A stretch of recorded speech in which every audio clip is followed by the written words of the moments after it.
আসরের নামাজের পরে আমার হলের রুম নাম্বার ছিল 555।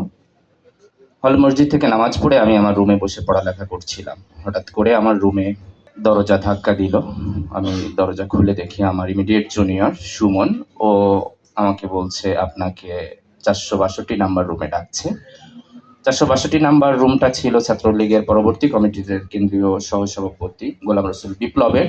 তখন আমি রেডি হচ্ছিলাম। আমি রেডি হতে না হতেই হলের পরবর্তী কমিটির সেক্রেটারি মেহেদী হাসান, যে পরবর্তীতে কেন্দ্রীয় কমিটির সহসভাপতি হয়েছিল, মেহেদী হাসান, এরপরে হচ্ছে তুষার, আহসান হাবিব রানা সহ ছাত্রলীগের 15-20 জন ক্যাডার আমার রুমেই দ্রুত চলে আসে এবং আমাকে টেনে হিসড়ে আমার রুম থেকে নিয়ে, আমার রুম যেহেতু 5 তলায় ছিল, 4 তলার সিঁড়ি দিয়ে 5 তলার সিঁড়ি দিয়ে 4 তলাতে আমাকে নিয়ে 462 নাম্বার রুমে আসলো। আসার পরে ওরা আমার মোবাইলটা নিয়ে নিল। মোবাইল নিয়ে চেক করছে যে কোনো ইনফরমেশন আছে কিনা।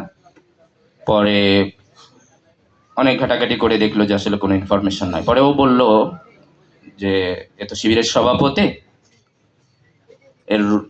এর জন্য অনেক বেশি চালাক, ওর মোবাইলে কোনো ইনফরমেশন এভাবে পাওয়া যায় না।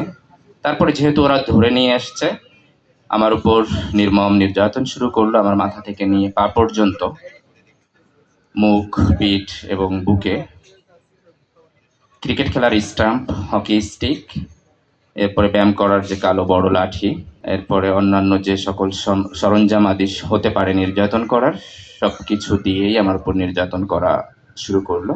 মাথা থেকে নিয়ে পা পর্যন্ত সব জায়গাতে হচ্ছে তারা নির্যাতন করছে। এই যে আমি এখন কথা বলছি, আমার অনেক কষ্ট হচ্ছে। আমার বাম পাশে অনেক বেশি আঘাত ছিল।